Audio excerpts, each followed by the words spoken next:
नमस्कार दोस्तों, ये वीडियो आपके लिए है अगर आप एक टैक्स पेयर हैं और एटीसी के 1.5 लाख के लिमिट को आप ऑलरेडी यूटिलाइज़ कर चुके हैं एंड उस एटीसी के अलावा और भी आप दूसरे तरीके आप जानना चाह रहे हैं कि आप टैक्स कहाँ पे सेव कर सकते हैं। सो ये वीडियो आप आखिरी तक देखें एंड पसंद आए तो इसको लाइक करिएगा एंड सब्सक्राइब करना चैनल को ना भूलिए। चलिए हम आगे देखते हैं।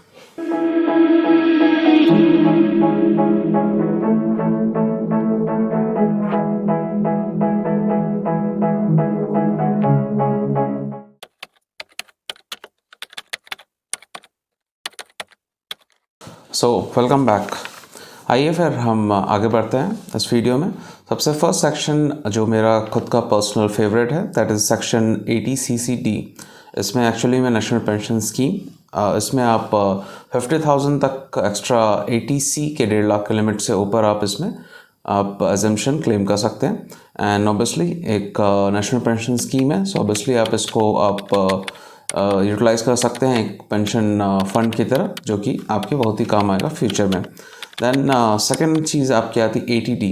सो ATD जैसा कि आप जानते ही हैं कि आप ATD एक हेल्थ इंश्योरेंस जो भी आपने ले रखे हैं आप उसमें यूटिलाइज़ कर सकते हैं। अगर आप खुद एक सीनियर सिटीजन नहीं हैं, आप स्पाउस, सेल्फ एंड चिल्ड्रन तीनों के लिए आप इसमें आप 25,000 तक के लिमिट तक के एजम्पशन आप क्लेम कर सकते हैं। एंड अगर आप के पेरेंट्स भी सीनियर नहीं है then the same goes for them. 25,000 का लिमिट आप उनके लिए भी आप क्लेम कर सकते हैं इसमें। सो दैट मीन्स कंबाइंड आप दोनों अपने for self, spouse and children plus the parent के लिए आप टोटल कंबाइंड 50,000 तक आप क्लेम कर सकते हैं। If your parent are senior, अगर वो एक सीनियर सिटीजन है देन उनकी लिमिट बढ़ के 50,000 तक चली जाती है एंड आपकी 25,000 रहेगी। दैट मीन्स कंबाइंड आप 75,000 तक आप क्लेम कर सकते हैं अंडर ATD। एंड अगर आप भी सीनियर सिटीजन में आते हैं एंड आपके पेरेंट्स भी सीनियर सिटीजन है देन दोनों combined limit goes up to 1 lakh rupees. So that means कि आप 1 लाख तक आप कंप्लीट ATD में कवर अप कर सकते हैं। That includes 5,000 of preventive health checkup.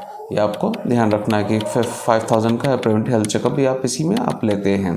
Now comes to third part जो कि आप ATE होता है, जो एक्चुअल में repayment of the education loan के लिए पार्ट यूटिलाइज हो सकता है। अगर आप सेल्फ हायर स्टडी के लिए जा रहे हैं, स्पाउस के लिए या फिर चिल्ड्रन या फिर आप किसी के लीगल गार्डियन हैं, आप एजुकेशन आपने फिनेंस कर रखा है, जो उनका इंटरेस्ट पार्ट है आप इस ATE के अंदर आप कवर अप कर सकते हैं।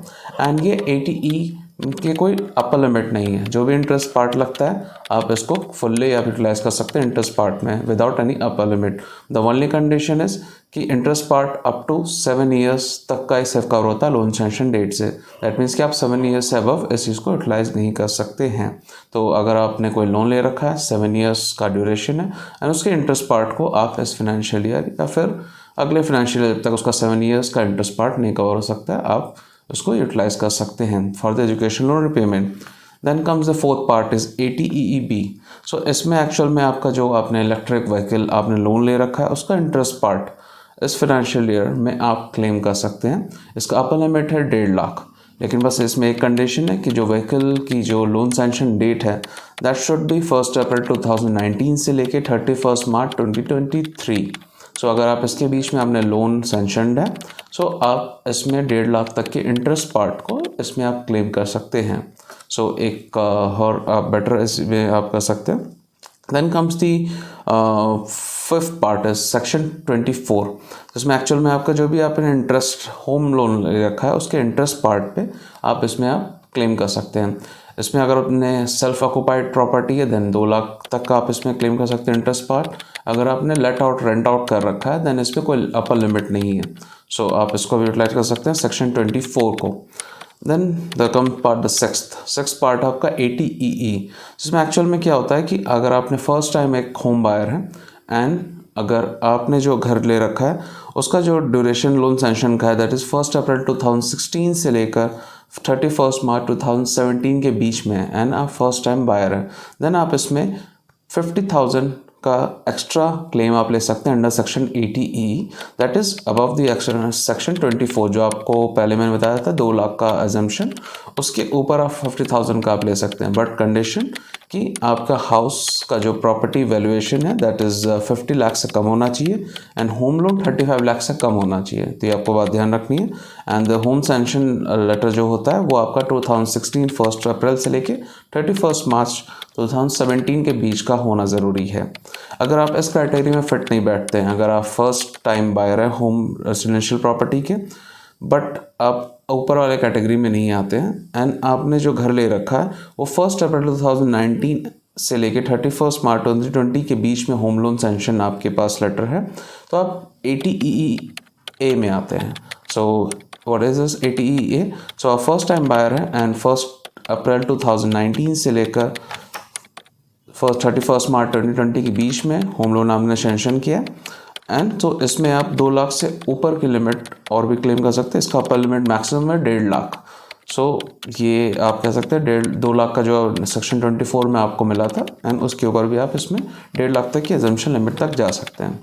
Now coming the 8th part आपका ATG डोनेशन, जो भी आपने चैरिटेबल ट्रस्ट को, इंस्टीट्यूशंस को, या फिर आपने कोई भी national defence, prime minister national refill fund को, नेशनल चिल्ड्रन फंड को, या फिर कोई भी इस तरह के ट्रस्ट को दे रखा है, इसमें जनरली 100% के एग्जम्पशंस मिल जाते हैं। सो आप इसमें करते हैं। बस एक पॉइंट आपको उसमें ध्यान रखना है कि फाइनेंशियल ईयर आपके जो 2017-18 के बाद से नया रेगुलेशन आया था कि 2000 रुपीज़ से ज़्यादा आप कैश में आप सबमिट करके क्लेम नहीं ले सकते हैं। तो ये बात आपको ध्यान रखनी है कि आपको क्लेम सिर्फ online payment and cheque payment पे ही मिलेगा। Then comes the part 9th part is that is ATGG। ATGG में बेसिकली आपके रेंट जो आपने पे कर रखे हैं आपके अकोमोडेशन के लिए, लेकिन आपको HRA नहीं मिल रहा था, आपके जो सैलरी ब्रेकअप हो उसमें आपको HRA नहीं है, क्लेम नहीं आपने किया, प्लस आप एक सेल्फ एम्प्लॉयड हैं, आप सैलरीड नहीं है, आप सेल्फ एम्प्लॉयड हैं, तो आप इसमें 60,000 तक का आप क्लेम कर सकते हैं अंडर द ATGG। सो आप इसके लिए आपको एक फॉर्म सबमिट करना है 10BA, जो कि आपको मिल जाएगा पोर्टल से। आप इसको ATGG के अंडर में आप क्लेम कर सकते हैं up to 60,000। Now comes the part 10th is section 80TTA। तो इसमें बेसिकली आपने सेविंग बैंक आपकी है, जिसमें आपको इंटरेस्ट पार्ट अप टू 10,000 तक का आप एजम्पशन आप ले सकते हैं। 10,000 तक का आप किसी भी बैंक हो, पोस्ट ऑफिस हो, या फिर कोऑपरेटिव बैंक सोसाइटीज़ हो, आप उसके थ्रू जितने भी आपके इंटरेस्ट पार्ट है अप टू 10,000 पर फाइनेंशियल ईयर आप इसमें क्लेम कर सकते हैं under ATTTA। Now comes this 11th part that is ATTTB।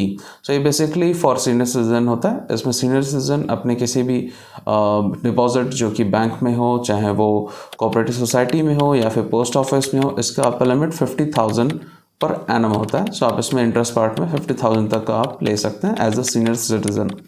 Now comes the section 54। So इसमें basically long term gain for the sale of residential property इसमें होता है। अगर आपकी ओनरशिप रेजिडेंशियल प्रॉपर्टी की 24 मंथ से ज़्यादा रही है एंड आप एक नया घर खरीदना चाहते हैं, सो आप जो आपने सेल किया घर के उसके प्रॉफिट से अगर आप 1 साल के अंदर आप नया घर खरीदते हैं, या फिर 2 साल के अंदर में आप ओरिजिनल घर के सेल से आप उसको परचेज करते हैं, या फिर थर्ड कि आप नया कंस्ट्रक्शन एक नया घर बनवाते हैं within the 3 years of the sale of the original property, तो आप इस सेक्शन 54 में आप इसको क्लेम कर सकते हैं उस पार्ट को। Then comes this section 54 EC। इसमें भी आपको सिमिलर ऊपर जैसी कोई पहले डिस्कशन था, लॉन्ग टर्म कैपिटल गेन जो होता है on sale of land of business, या फिर बहुत जो भी आपके लॉन्ग टर्म कैपिटल एसेट्स होते हैं, चाहे वो ज़मीन हो, चाहे वो एक बिल्डिंग हो, या दोनों में से कोई भी हो सकते हैं।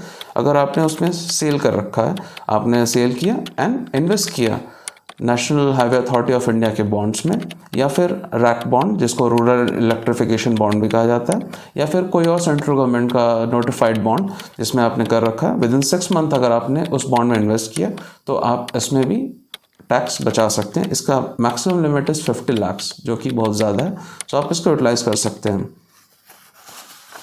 Now coming to next part, the 14th, the last part, that is section 54F.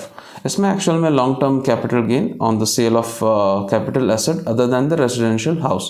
अगर आपके पास कोई भी कैपिटल एसेट है जो कि रेजिडेंशियल हाउस नहीं था, तो आप इसमें उसको प्रॉफिट जो भी आपने सेल के बाद में ली है, अगर आप उसके आपने 24 मंथ से ज़्यादा ओनरशिप आपने उसकी रखी थी, एंड जो उसको सेल के बाद जो उसकी प्रॉफिट मिली, उस प्रॉफिट से अगर आपने नया रेजिडेंशियल हाउस ख़रीदा है तो आप इसको यूटिलाइज़ कर सकते हैं 1 साल के अंदर, या फिर 2 साल के ओरिजिनल हाउस के सेल के डेट से, या थर्डली कंस्ट्रक्शन आपने करवाया up to 3 years of the new construction of the house by selling the original house. ये आप 3 पैरामीटर को मीट करते हुए सेक्शन 54F में भी आप इसको यूटिलाइज कर सकते हैं।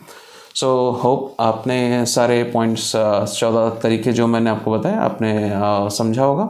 आपके कुछ क्वेश्चंस हों, कुछ आप समझना चाहते हो इसमें और, तो कमेंट करके ज़रूर बताएं, एंड मैं इस कंप्लीट लिस्ट को भी आपसे शेयर करता हूँ, आप इसके थ्रू जा सकते हैं। कुछ भी चीज़ हो आप ज़रूर बताएं। ठीक है, थैंक यू।